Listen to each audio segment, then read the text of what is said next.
Barşаңызды бүгінгі келіп отырған мерекемен шын жүректен құттықтаймын. Сіздерге болса облыс әкімі Дархан Амангелдіұлының да ыстық ықыласын жеткізгім келеді.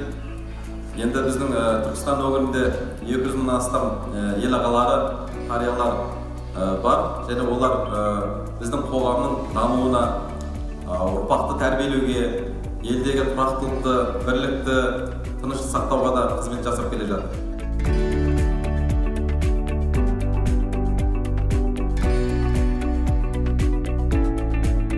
Бүгінгі мереке ол ерекше мереке. Жаңа айтып кетті мынау жүргізушілеріміз.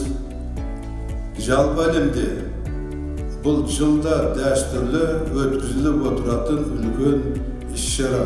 Сол үшін мінекей бүгінде сол төл мерекеміздің іс-шарасы өтіп жатыр. Құрметті ардагерлер, төл мерекеміз құтты болсын. Отбасыларыңызға амандық, дендеріңізге саулық тілейміз.